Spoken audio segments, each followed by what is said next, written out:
Okay, well, we're absolutely thrilled today. My name's Jo Ridgway. I'm the Organisational Development Director for the Forestry Commission, and it's great to see so many people here. We're doing the webinar really to mark Anti-Bullying Week. So this year's theme is Let's Make a Noise About It.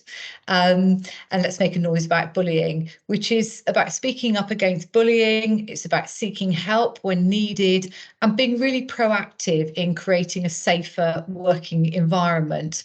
And we're all doing this in various ways. As well as this event, we've published a news story on Roots this week. And I've also written a blog on psychological safety at work and why that matters so much. And I've been really pleased to have, quite a lot of people comment on it and actually give examples of how things have not been particularly psychologically safe for them in previous organisations, but how they feel much safer here. Now, obviously, that's not everyone's going to be feeling psychologically safe in their teams at the moment, today, this week, next week. So it's really important to just take a note of that blog. I think it's helpful to take a note of that blog and just see where things, could be highlighted, could be improved, wherever you work, whatever team you're in. We've also produced a poster highlighting examples of bullying and the help that's available to victims of bullying, which is being displayed across many of our sites and offices at the moment. And I think because this is such an important topic, which is linked to neuroscience, well-being and performance, we wanted to hear from a leading expert in the field of neuroscience and well-being and bring you the really latest thinking and research on this topic. So the title of our talk is Vampires and Bullying Culture, the Neuroscience of Great Teams, which will be delivered by Maria Paviour, who I'm going to introduce to you in just a moment. But before we start that, can I just mention a few sort of housekeeping rules? As usual with these webinars, there are closed captions or subtitles within the chat should you need them. You can find those in the options on your Teams app or your browser. And then just if you could note that we are recording the session, and that's really for anybody who wasn't able to attend. So you keep your cameras on if you wish, but please make sure you're on mute. I'm going to introduce Maria to you now. So Maria is CEO and founder of Carry. That's a workplace wellbeing and performance platform, and the new CHEM coaching model. She's also a neuroscience expert, which I'm really interested in because I'm very fascinated by neuroscience myself. So Maria, you could not be doing a better talk today for me. She's also an occupational psychologist, an award-winning app innovator, an Amazon best-selling author, and an international speaker, and much more. And today we're very, very blessed to have her with us.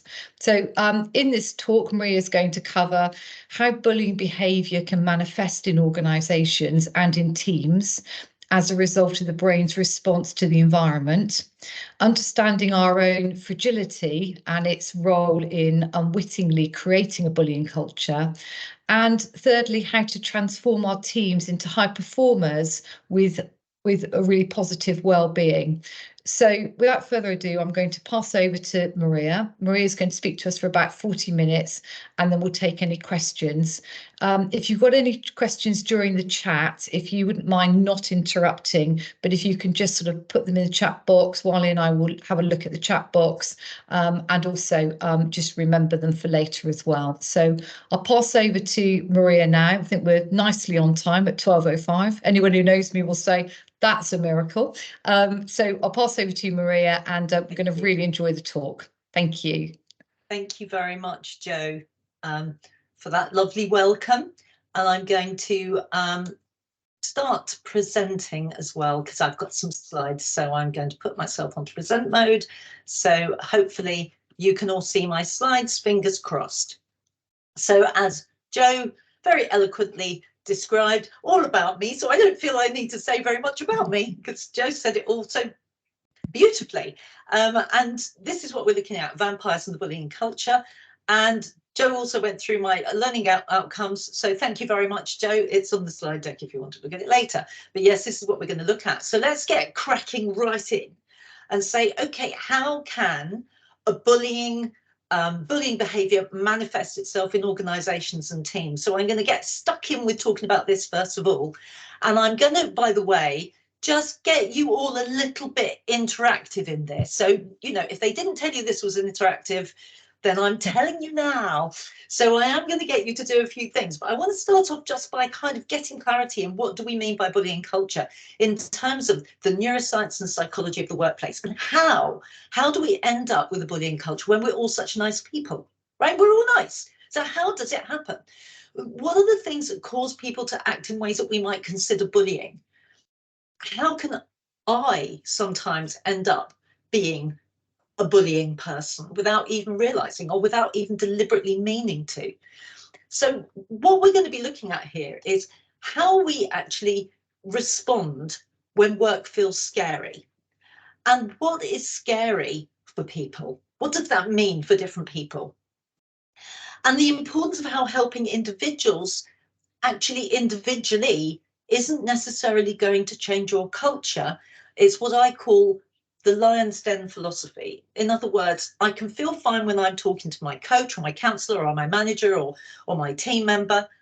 I can get myself back to full resilience. But when I discuss what I need to do, but when I'm doing that with my friends and family as well, but when I need to go back into work, when I need to go back into the place that was causing me to feel fear, it is like solving your problems, putting plasters on your wounds, and then going straight back into the lion's den.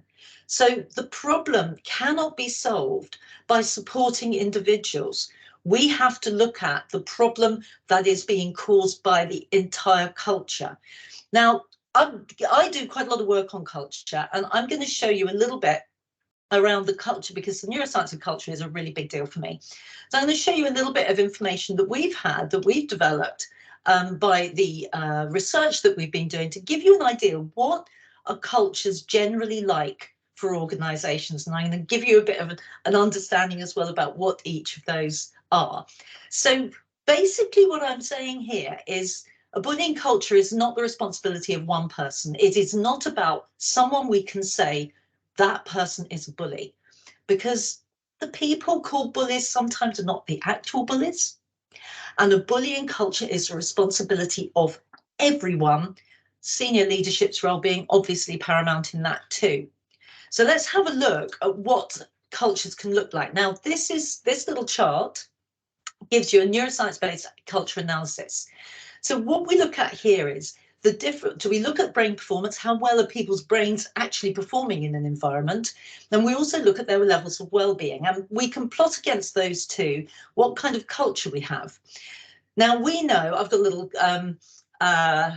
formula up there so you can see the formula, but we know that when we have very, very high levels of well-being and high levels of performance, that's when we're at that top bit, which is called the Phoenix culture. More on that later.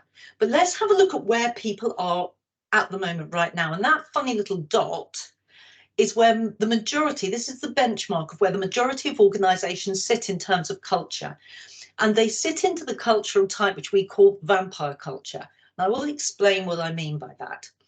But that's where most organisations are, and it is really common to find organisations in that space at the moment, because that is the benchmark that we've got from our data, and we've got, I think, about 27 million data points all in all that has enabled us to get to this kind of analysis.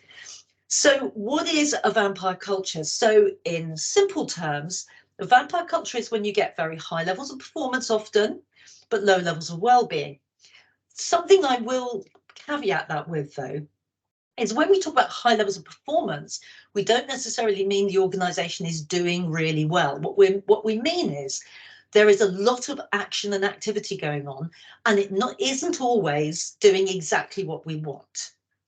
One of the problems of being in a vampire culture is that because well-being is lowered, because it's been suppressed, and because we're feeling threatened in the culture, it can end up causing us to do things that we wouldn't normally do. So for a start, initially it will reduce our capability to be good problem solvers, to make good decisions, to cooperate and be creative. We know that from the science. We know that when people's well-being starts to depress, we know from the evidence that those are the 4 things that immediately are affected. And the other thing which is important here is that our nervous system is co-regulated by the nervous systems of other people around us, and they don't have to be in the room with us necessarily. It can be through different mechanisms, like across teams, even that can affect you too. So that survival mechanism that we have, that we call co-regulation, where we regulate each other's body chemistry, which is very important, because if I'm out in the wilds and something a bit frightening is happening, I need to communicate that to the rest of my troop. And the way I do that most effectively is through us having this shared experience, this co-regulation. So this is how it's a great way of surviving. And there's quite a lot around different levels of sensitivity that people have to different environments, which is another thing to think about too, because we're not all as sensitive as each other. It's quite varied. But the key thing here is we co-regulate each other.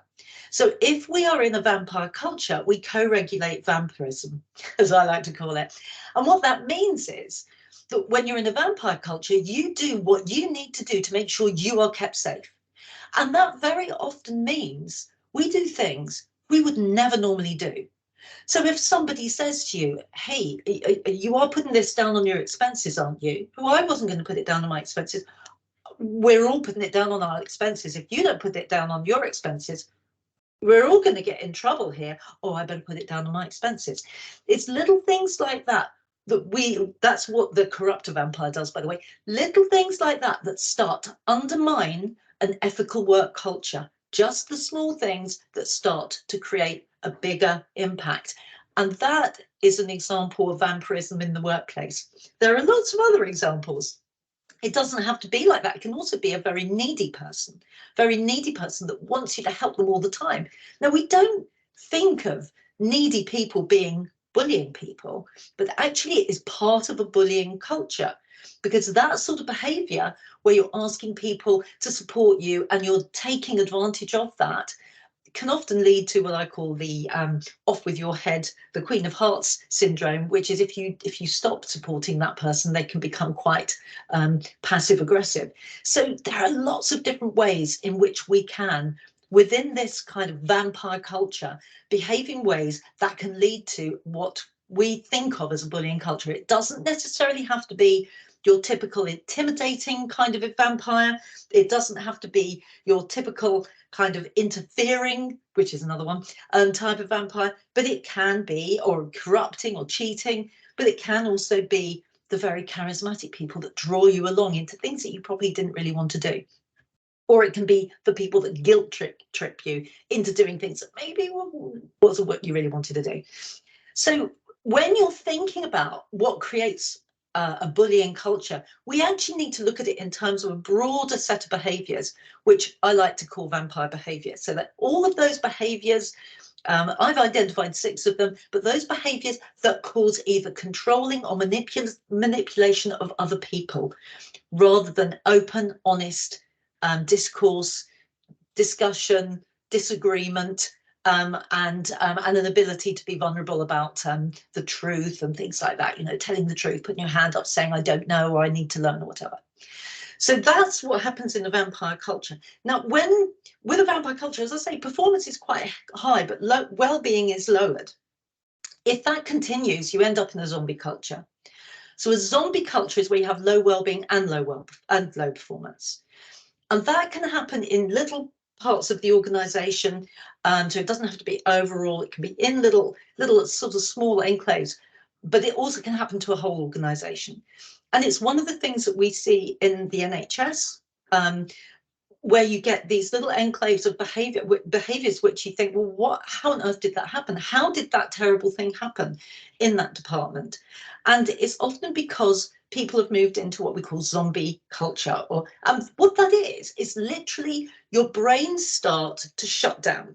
So your field of vision actually starts to narrow. So if you think about it, going back to our lion example, if there's a lion in the room, you're going to be focusing on that lion. And that's all you're going to be focusing on because it's a threat. You're not going to be kind of looking around you and thinking, oh, what else, what opportunities I have in this room. You'll be like, there's a lion there and I'm going to keep my eye on it. And I'm probably going to make myself very, very, very, very small and do what I need to do to make sure that I survive here. That's completely normal. But there's also another response, which is we can actually go into, if I look dead, then it might leave me alone. Now that is something you might have seen with a cat with a mouse. You know, you see a cat bring a mouse into the house and you think, oh, the mouse is dead. And then 2 seconds later, the mouse is up and runs.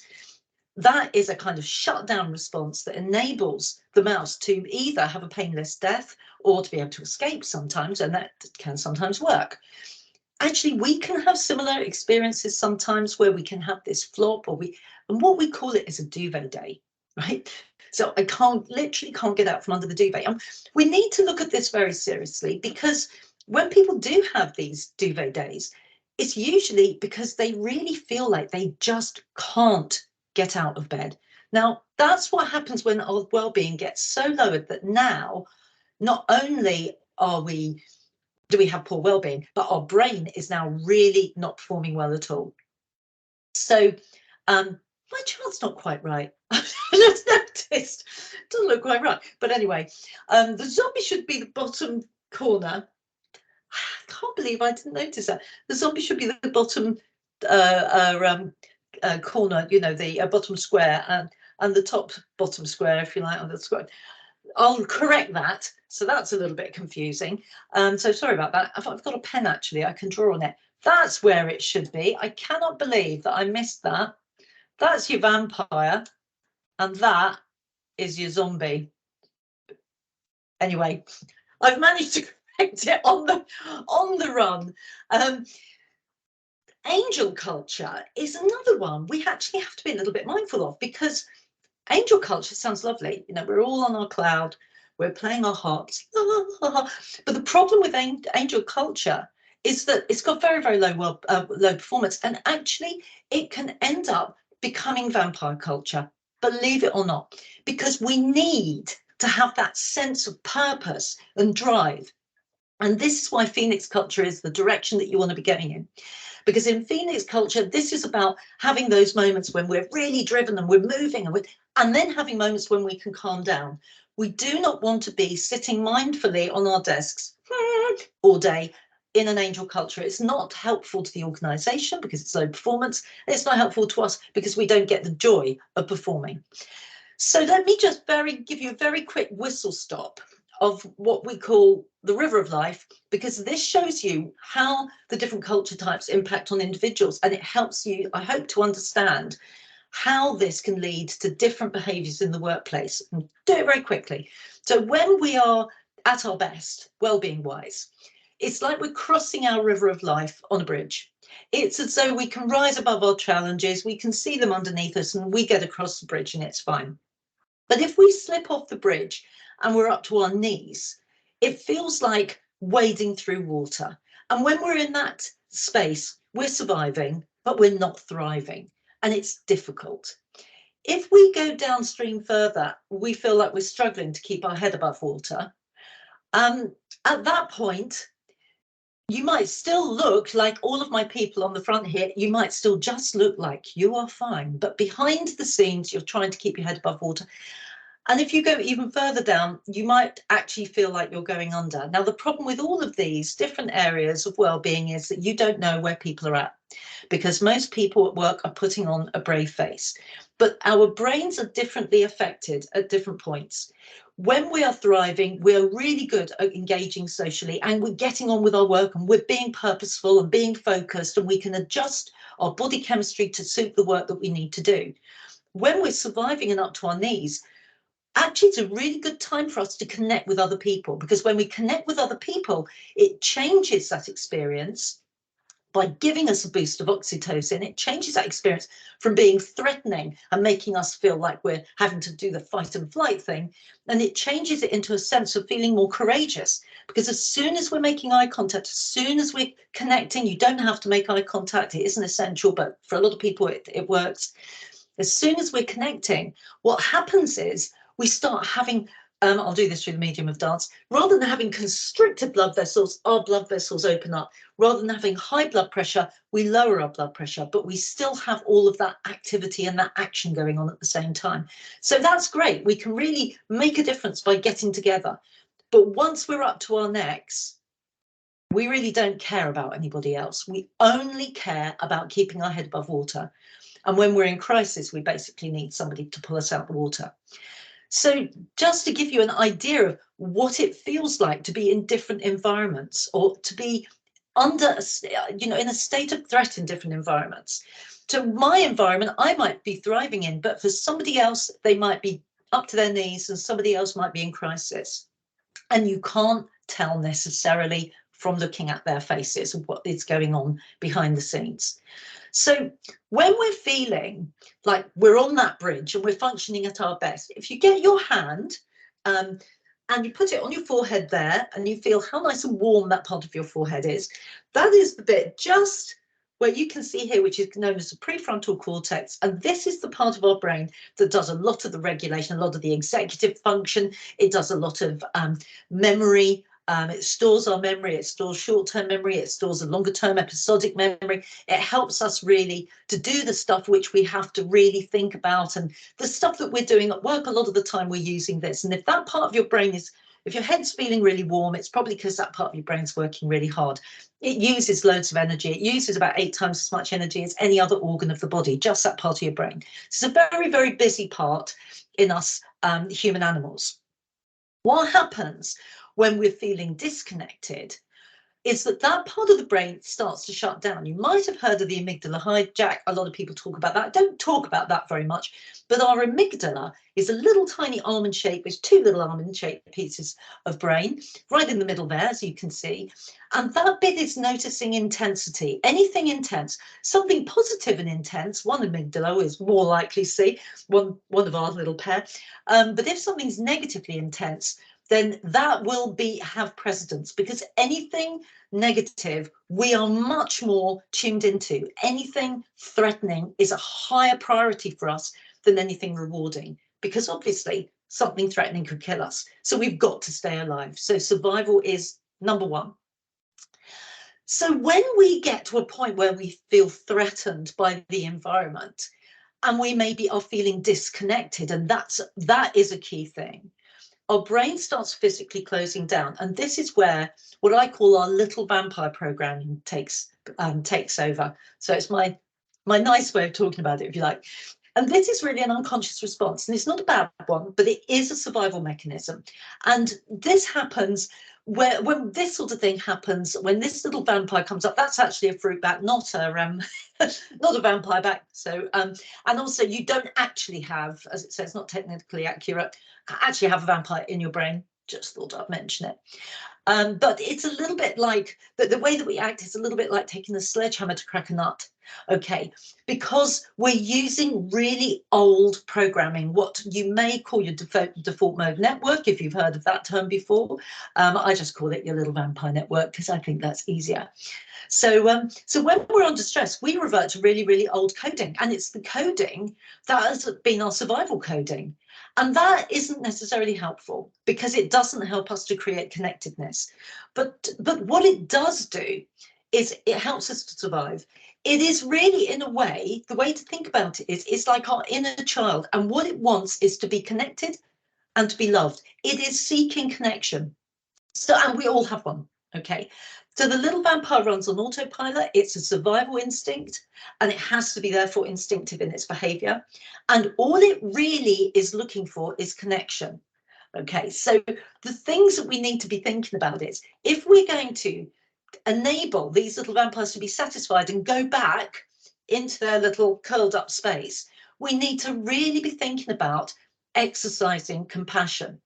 How can we activate compassion? So very quickly, I'm going to ask you, if you can stand, if you can't, don't worry. But if you can stand, I'm going to just give you an opportunity to just stand up and just flap your arms around a little bit and just sort of loosen up. But to think a little bit about how can we activate compassion, we need to start with ourselves. So here is a little, these are called bends. This is a brief emotional nonverbal display. I like to use them because they change your brain chemistry by changing your body. So much easier to change your body in order to change your brain rather than trying to think your way into something different. So if you want to stretch your hands out right in front of you, and this is very simple little exercise, just one arm over the other and just put your arms around so that you actually stretch into a nice little self hug. And then a big deep breath in while you lift your sternum. And then out.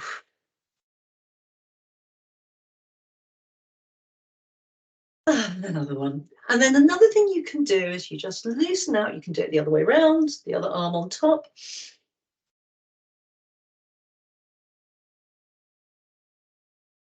And then by taking your right hand, you can just stroke your left shoulder down to your elbow. Now, what is interesting about this is it helps for some people more than others, so you'd have to do the thing that works for you. But this can often help to activate that feeling of being supported. So it helps to activate when you're on your own, with nobody else around you, that little bit of oxytocin. It's a very useful thing to do if you need to activate compassion for other people. It starts by building up the right chemistry for you. And that's really what I'm interested in. I want to get into the right chemistry for the action that I need to take, rather than trying to think my way into how do I become more compassionate. Right, let me start by giving myself a little bit of giving myself a little bit of support, allowing that change my body chemistry. Now let me think about how I can be more compassionate. Please feel free to sit down if you are standing. So let me just explain a little bit very quickly, because I've got to get on, about what happens in our brains when we feel disconnected, when we are in that kind of environment where we do not feel we can say, help, I need help, or where we feel that we are under pressure because the environment is maybe guilt tripping us, or there's interference, or any of those things I described. What's really interesting is when you look at this, you can see when we feel physical pain, wherever it is in our body, it is actually the brain that is hurting. Remember that. So even if you stab your finger with a pen, which I wouldn't suggest you do, what is actually happening is it is the brain that feels the pain, and it is feeding back to your finger to say, and that's where the pain is. So you are actually always feeling pain in your brain. That's how analgesics work. They dull the pain in the brain. So what is interesting is when you get pain, physical pain or social pain, they are almost in the same place of the brain. So what we can think about is, well, physical pain and social pain are actually really indistinguishable. If I'm feeling like I've been left out of something, sent to Coventry, or somebody is being unkind to me, that causes me significant pain. And the way that we regulate that distress, you can see also on these charts, is in about the same sort of place. It's slightly different, but it is about the same. So the interesting thing is, when we have social pain, we have to do an awful lot of regulation of that distress from having that social pain. And interestingly, in the States, they were using paracetamol to help socially isolated children. I think that is not exactly a solution as far as I'm concerned, but it just goes to show that it does actually make a difference, because we feel the pain in the same place. So here is and I'm going to try and do this very super quickly because I've got lots to get through and I'm behind. So this is what it looks like when you can see how those different culture types work within the degrees of threat. So if you're in a very safe place, and you were talking about being psychologically safe, at the very bottom we've got angels, but where we want to be is in that phoenix, which actually moves between safe and uncertain. It's between the two. But if that uncertain becomes too uncertain and starts moving up until it starts becoming unsafe, that's when our little vampires start coming out. I don't feel safe anymore. So uncertainty I might be able to deal with, but once it becomes uncertain, it becomes really problematic. And if it goes too high, we can end up being zombies or becoming zombified. So what we want is that dynamic moving up and down between that safe and uncertain area. That is where we need to be. So let's have a look at then quickly, moving on. How we create around vampire culture, the things that we can do that do not help are workaholism and our stress responses and our failure to act and our tolerance of negative behaviour and our putting on a brave face. And that drives the business as usual norm of pressure and threat, and that does not enhance performance no matter what you think. So we have to be thinking about our own responses to our workload and to our work. And then we need to think about, how do we respond if somebody calls us out? How do we manage our fragility? So individual fragility is normally where you've got privileged positions of power, and they can cause fragility due to the fragile nature of the culture. So we have to be ready to listen. We have to be ready to listen to criticism and not reject it because we are offended. You know, it's no good saying, how dare you call me a bully? Because that isn't actually helping. It's what we need to do is go, oh, what do you think is going on then? What am I doing that is making you feel that? Because that's not what I intend. So we have to really think about how we respond, and putting our fingers in our ears and shutting our eyes and doing that na is actually not going to help anyone. So when we get this kind of fragility, it's often because there's an unequal distribution of social power. So we have to look at, what is our power position in this environment? And we have to be brave enough to be vulnerable. And that is the thing that is probably the major thing that we need to be thinking about. How can we be brave enough to be vulnerable? So to enrich our cultures, we need to think about those things. We need to think about our individual fragility and our privileged positions of power and how they might cause it. We need to be ready to listen to criticism and not reject it. And we need to be looking at the distribution of social power and making sure that we equalise it. And I know that's something that Wally is very much involved in doing.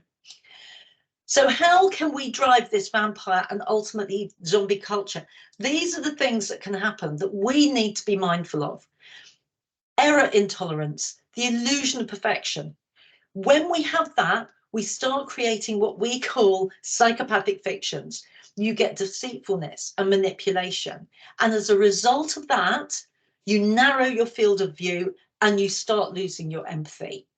And as a result of that, you start getting a discharge of responsibility, and that leads to blame. And it can also lead to grandiosity and arrogance. And that can then go back round, and you can end up with having targets which are actually being driven tyrannically. Because if you reward targets, even when they're driven through tyranny, then you end up causing this cycle. So results by any means end up causing this cycle, which drive vampire and ultimately will lead to zombie cultures. So that's the vampire cycle. On the other hand, we can transform this to a safe cycle. And these are the things we need to be thinking about doing to make sure that we start creating the right culture. So, and I went too quickly through that, so I should just go back. So we need to be thinking about having a learning culture, having shared purpose. We need to think about being user-centric, being driven from the bottom up, in other words. We've got to be thinking about, what do people at the sharp end know that we can take into this? We need to be co-creating, collaborating. We need accountability. And now I can layer that on top. And when you do those things, you get all of these additional wonderful benefits. You get innovation, you get cohesion, shared values, you get mutual support, and you get a recognition of what works. That becomes really the positive culture that you ultimately want. So you need to be looking at this macro and micro, individual teams as well as an organisation as a whole. So what is it that determines that safety? And here is my perfect example of feeling safe. Being safe, actually, when we talk about vulnerability, there are two ways to think about it. Vulnerability minus acceptance. So if it's not okay to be vulnerable, or if I don't feel that I'm being accepted, it leads to fear or threat. In other words, I'm being forced into vulnerability. But where we've got vulnerability plus acceptance, we end up with that experience of courage, because that's when you get a change in the body chemistry. So I can then choose to be vulnerable. So it is a different experience. And the Phoenix culture, this is the imperative that we have for the acceptance of vulnerability, of inadequacy, of incompetence and failure. All of those things are really important. We need to have an imperative for being inadequate, for being incompetent and for failing, because we all will be that from time to time. And if we're going to drive a culture that doesn't create that bullying toxicity, we need to have a culture where all of those things are okay because they're normal. And that is when you get a really resilient culture. A really resilient culture is compassionate to all of the things that I've just mentioned. And trust is fundamental to that, because that's when you know how to identify, reach and respond to all your people's changing wellbeing needs, as it says there, and take action to create safety. So here is my 5 pillars for you to be thinking about. And notice in the middle one, relationships, because it fits into both. So for well-being, you need to make sure you're supportive, people are able to cope, that they understand their role, that they have a sense of being joyful and happy in what they do. I like to say work needs to be both joyful and triumphant. And in terms of how do we actually support that, we need communication, which actually responds in the moment to the brain state of the individual, rather than being assumptive or judgmental about what's going on. Think river of life. Where is this person at the moment? They may look like they're fine, but when I'm communicating with them, their response and the way that they take on board what I'm saying is going to depend on whereabout they are on their river of life. And if they feel like they're going under, they are not going to be taking things on in the same way as if they are on the bridge. We need to have this affective leadership, not effective with an E, but affective with an A. That means how I'm feeling relates to you, how you're feeling relates to me. Our body chemistry is going to affect each other. So we have to look at how am I feeling and what am I picking up? And also I've put in there autonomy. It's really always a good thing to help people to have some level of autonomy. Relationships are the core. Relationships make a big difference. Even if you're under massive work pressure, if relationships are positive, well-being is positive. Work pressure is not the fundamental factor that affects whether or not people are going to have high levels of well-being or not. It is the relationships within that scenario.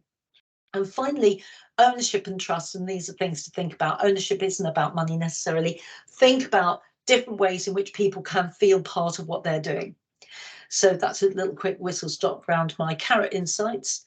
But the key things here really to conclude with are our responsibility to the ecology of work. We need to make sure that the ecology of work is safe, is certain, and that we acknowledge and protect the uncertainty, because there's always going to be uncertainty, and that's what makes it fun. And that's what drives the body chemistry that actually makes us perform even better. So it's not that we have to make everything calm and everything mindful. That's fine at times. It can be energized and it can be deadline orientated, because that can be really exciting and that can be very, very good for us. But we just have to make sure we're acknowledging and protecting people around uncertainty. And it has to be fair. And our responsibility, so that's what all of us, we all have a responsibility to that. And our responsibility to the individual is to make sure we're having connection, to give people a level of autonomy, to allow people to learn from their mistakes, and to make sure people have a sense of purpose. And when you've got those things in place, then you are in a much better place to be able to deliver the culture that you really want. So that's me. That's me done. And I think I'll just finish with thank you. And I hope that's given you a little bit. I would love to go into loads of detail about what's going on in your brains, but I hope that's given you a little bit of insight and interest, which I hope will promote your interest in finding out more. But before we completely close, I think before anybody asks any questions, because we've got a couple of minutes, I think it would be really nice to get you all up into your most creative self, so you can come up with some really difficult questions for me and make me answer those on the spot. So I'm going to invite you and if you will, and if you want to stand, you can. If you can't stand, that's fine. Or if you want to find an adaptation, that's fine. But I'm going to invite you to stand up, and we're going to get our arms shaking again. Stand up and put your arms out in front of you. And what we're going to do is we're going to look at trying to get a bit more creativity. So here's a way to do that. So take your right hand and put it on your left ear. And take your left hand and put it on your nose. Right, well done. That's a good start. Now swap.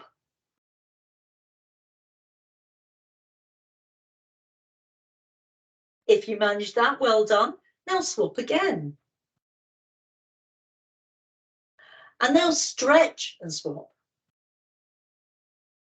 And now speed it up. And speed it up. And do a little shimmy. And do a little shimmy. And do a little shimmy. Well done. Well done. That's a great bit of cross coordination to really get your two sides of your brain working. One of the things that's interesting about creativity is it doesn't happen in one part of the brain. It's actually when the brain has all sorts of random connections, and you can see it sometimes when you're looking at an fMRI scan. You can actually see this kind of spread across your brain when people have creative moments, or when they're doing something like a jazz musician or something is doing something where they're having to just improvise. You see that it goes right across the brain, so it's very exciting. Anyway, I hope you enjoyed that, and thank you very much. Brilliant. Thank you so much, Maria. That's absolutely mind-blowing. And I think next time we'll have to invite you to come in person and get us all moving. That'd be really good. So we've got about 15 minutes for Q&A. We haven't really had many in the chat, but I will ask if people want to raise their hand and ask directly, because it's only sort of internal colleagues. But I will just read, or Joe, do you want to just read out your comment for Maria? Well, I'll go last if I may, Wally. Somebody, okay, sure. I think, has put their hand up to ask a question, so we'll let others go first. Do you want me to take the slides down now so that I could so we can see sure. people? Right, I nearly pressed the wrong button. I nearly pressed the wrong button. Good job I didn't. Yay, that's better. So, did you say something? I thought I saw a hand up, or was I? Perhaps I was wrong. Well, maybe if we start with your question, Joan. Yeah, sure. Yeah, Maria, I take on board your relationship being absolutely key, and I totally support that. But I have seen, particularly since COVID, a decline in people's well-being linked to workload. There seems to have been a huge increase in workload for some people. And I've seen a decline in well-being linked to that, even when I think there are good relationships within that particular team. And I just wondered if you had any thoughts on how we might help people in that situation. Yeah, absolutely. I think this is not uncommon, Joe, as I'm sure you are very well aware. COVID had such an impact on people on a number of levels. One of the things which was problematic was the loss of relationships, you know, and we don't even realise the grief that we went through by not actually having contact with people that we wouldn't have thought of as being really important in our lives. But our colleagues are really important in our lives. Even the ones we don't really like that much are really important in our lives. So, yeah, so I think what we have seen is workload has increased, and that actually has created its own threat. And that what I've noticed a lot that has happened a lot is that people's capability, their brain capability, is actually reducing. And that means that my workload becomes a bigger problem than it was before. So before I might have been able to do that because I had the time and I had the mental bandwidth and capacity to do it. Now what we're seeing is people finding the work itself is becoming the threat. And, you know, that threat then ends up meaning that I am not able to focus. So we need to be looking at ways of how can we help people to get into a better state of mental focus? And I think that is where we can work with people around the relationships thing can really help. I mean, there are some things that you can do just individually. So for anybody watching this who's going, oh my goodness, I've got so much work, like, then a really good way of getting focus is to get into that Superman position. 2 minutes, and you have to give it 2 minutes. You literally put your timer on, give it 2 minutes, because when that happens, you reduce the cortisol levels, which are stopping you from performing, and increase the testosterone levels, which make you really good at focus. So little things that you can do like that, and you can, you know, you can check out some of the tricks that I have on my website as well, if that's helpful to you. But yeah, the things that you can do like that. But I think as an organization and as leaders, we need to be thinking, what are we doing to support better brain capability? Things like take 5 minutes, go outside, breathe in, look at the fractals. That will change your brain state. You come back in, you'll be better able to focus. So trying to, you know, kind of to support what you're saying there, Joe, around we've got a high workload. That is just a fact. And we've got people that are struggling because of high workload. I think the most important thing we can do is to help people to get into better brain space around it. I can't talk about the strategy. I can't talk about, you know, whether the workload should be changed or anything. But that's how I would look at it, because that's obviously outside a lot of our remit to be able to do anything about. Does that help? Does that help? Really, yeah, that does. Thank you. And I think I'm just going to add a little bit as well, because you mentioned about relationship. I think we must continue to remember that it is when we do these things together that it helps us the most. So thinking river of life, we don't really want people up to their neck and going under. When people are up to their knees, we need to be getting together, everybody, like, how are we doing? What can we all do to support each other? Because that will get us back on that bridge when we're working at our absolute best. So the relationship thing is always going to be an important kind of core thread that runs through everything. Thank you. Thanks, Well, Maria. I think there's a question from Heather. I don't know if you want to read it out from Heather, or if Heather wants to read it herself. Yeah, sure, I can read it out. So Heather says, how can we develop effective relationships within teams when we only see each other in person once a month? That's a very good question, and it's a really difficult one. I mean, is that only seeing each other once a month I'm going to ask Heather this back, face to face, or is that literally only having a contact point once a month? No, I think she means face to face once a month. Face to face. Well, I think what is, yes, face to face. Thank you, Heather. That is great for a start. At least you're seeing people once a month, so that's good.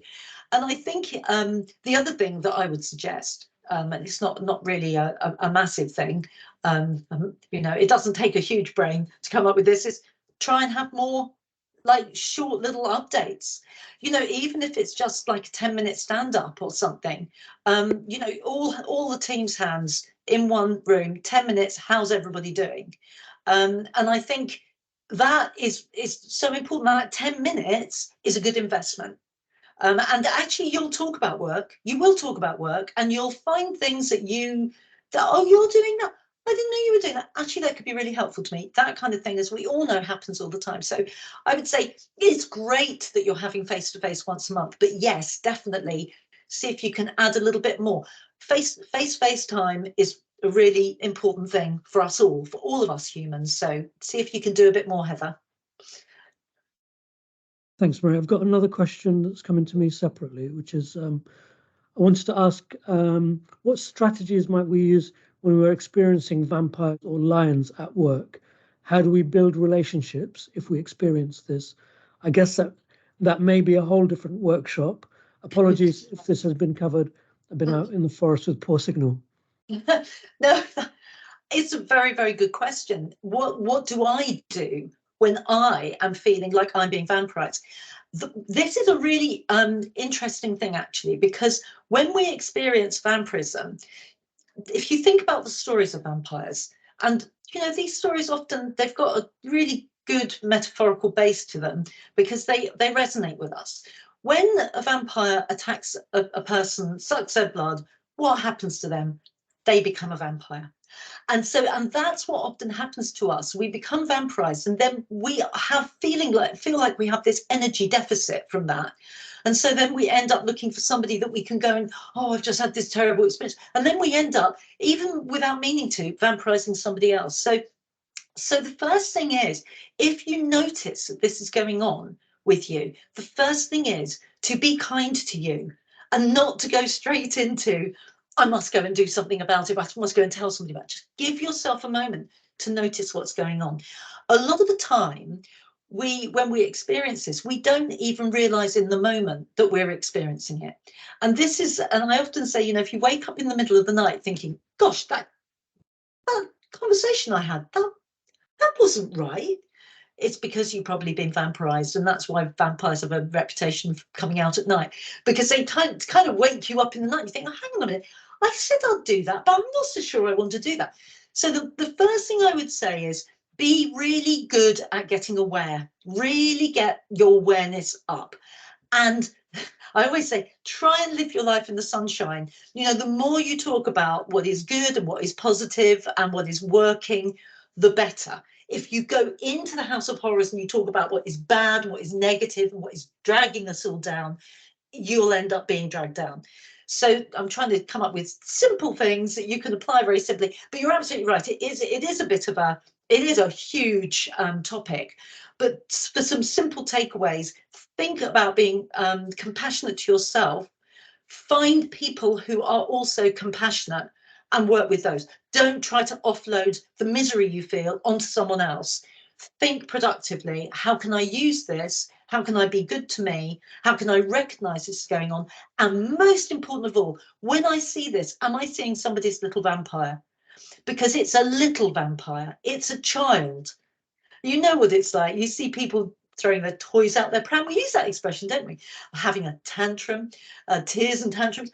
These are little vampire behaviors. It's their child, the little child in them that is reacting, their default mode network. It's not really them.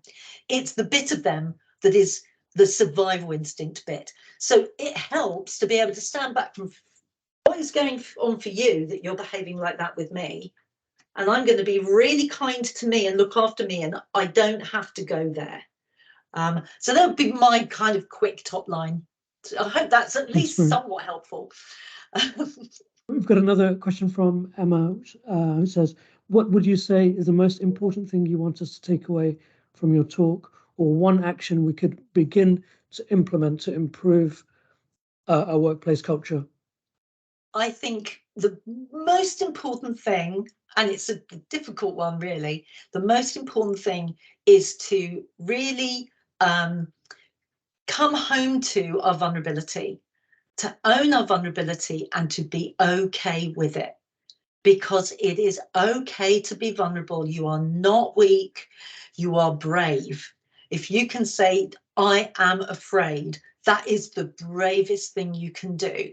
And if you haven't read, what's that, the book, the boy, the horse, the fox and the mole or something. And so what's it, Charlie, can't remember his name. It's Mackesy. It's a beautiful book. Buy it for your kids and then you read it.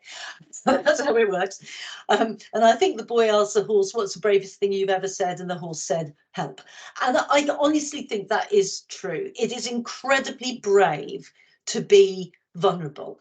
But if we can all recognize in ourselves our vulnerability and in other people their vulnerability, and we can say, okay, you're vulnerable.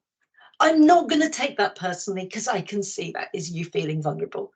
But I'm not necessarily going to say it's okay either, but I'm just going to recognize it. So I think that's what I would love you all to take away. It's okay to be vulnerable. It is brave to be vulnerable. It is brave to say, I don't know. It's brave to say, can you show me how to do this? I don't know. I haven't learned yet. It's brave to say, I got this wrong. It's brave to say, I made a mistake and it might have mucked things up. All of those things are incredibly courageous, and they make us a phoenix culture, because out of the ashes of all of those errors and mistakes and failings and no learning and all of that, out of those ashes, we rise stronger as a whole.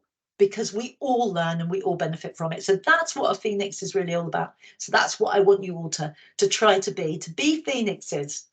Thanks, Maria. So just a couple more comments and a question. So Tara says there's also a lovely animation of that book, so which was on BBC last Christmas. So yeah, I'm maybe not on getting. iPlayer. Thank you so much for that, because I'm not getting any kickback from that, so I'm not on commission from Charlie Magazine, but it is really lovely, and it's full of beautiful, you know, home truths, really. Brilliant, thanks. And Sarah asks, so she says, first of all, it's really interesting to hear about using your body to positively influence your mind rather than trying the other way around. Do you have a source of any further tips or techniques for this? Well, now this is I haven't told anyone this, so it's just between us, okay? So don't tell anyone. So we have got an app coming out very soon, which is called the Bends app, BENDS, Bend. And you can go onto that app. It will be coming out probably just after Christmas. It might be before Christmas, but I don't know. And you'll be able to go on there, identify how you're feeling, and it will show you what body posture to do to get to how you want to feel. So it's all psychosomatic stuff. So it actually is kind of and it gives you a 2-minute exercise in how to do that. And it's really beautiful.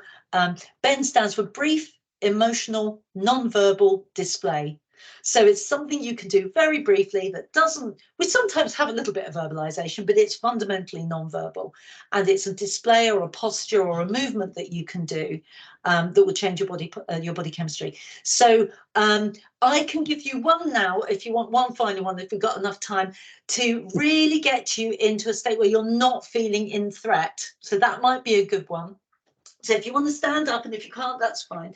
Stretch your arms out to the sides. And if actually make your feet as wide as possible, so be like a starfish. It's called the starfish bend, strangely enough. And what you can do, so we have, I'm going to take my glasses off for a minute. Our bends, we have bends, but we also have what we call a vavoom, which is a value-added variation, only occupying moments. I just love an acronym. But anyway, and the little vavoom you can do with this is using your eyes and not your head. Look at your fingers on one of the hands, on your right hand, say. So look, but keep your head facing forward. So your head forward, only using your eyes. And then imagine a great big rainbow going over your head, going to the other fingers. And with your eyes only, look at that rainbow right across and down to the other fingers. And then try not to move your head, and then all the way back again. So that's a really, really great way. Why does that work? The reason that works so well is because if you did have a saber-toothed tiger in the room, you wouldn't be looking all around the room, you'd be looking at it. So when you're feeling under threat from anything or in a threatening environment, by doing this, you're opening up your peripheral vision. Now, your peripheral vision literally, remember, you're not seeing with your eyes, you're seeing with your brain. Your peripheral vision shuts down when you're under threat. This is one of the reasons people make a lot of mistakes when they're under threat, which is why in the NHS you see people and you say, why didn't you care for that person? They obviously needed a bedpan. I didn't see them. Nobody accepts that as an excuse, but it is a good one. So this opens up your peripheral vision, and also this very open body posture is saying, I'm not afraid of any saber-toothed tigers. So it really helps to kind of rewire. Remember, everything you do, give it 2 minutes. 2 minutes changes your body chemistry, and everyone can take 2 minutes to change their chemistry. Everyone can take 2 minutes to get from a really negative state to a good state. And sometimes you're in a really anxious state. You often don't notice anything until you get to about 90 seconds. And then suddenly, whoa, I feel different. Keep it going till you've done the full 2 minutes. I've just something that always works for me. I do a lot of yoga, but something that always works for me, if I sort of find myself in a room with a lion, and let's be honest, we all do from time to time. We do.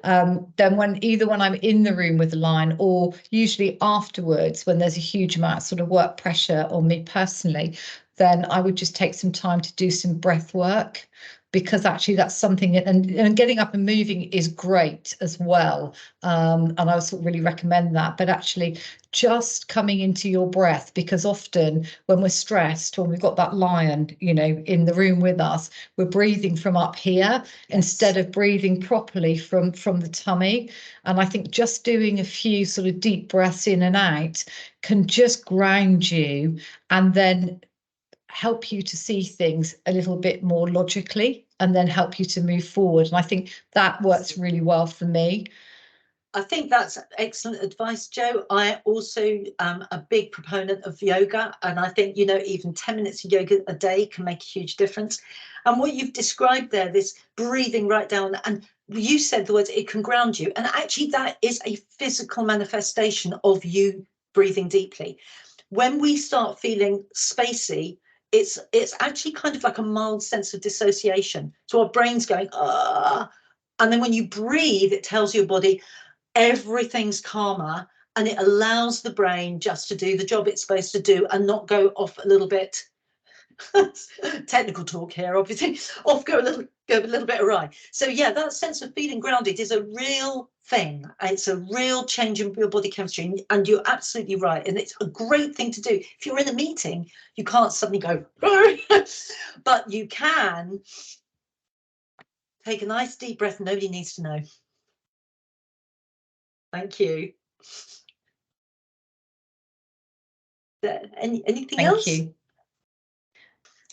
I think we probably need to bring it to a close now. We're just a minute over and people will have to start to disappear. But Sure. Thank you so much for coming, Maria. Really interesting. I think we could have probably gone on all day. To anyone who's on the call who needs to leave now, please tell people that it's recorded and it'll be available for sharing. I will certainly be watching it again, because I think, you know, it's really good to just go back over some of those slides and listen again. So thank you very much. Hopefully we'll be able to bring you back in again for sort of episode 2. And Wally, thank you so much for introducing us to another excellent speaker. And thanks everyone for coming and for making your contributions. But brilliant. Thank you very much. Thank you all. Thank you all very Thank much. you. Maria. Okay, bye-bye.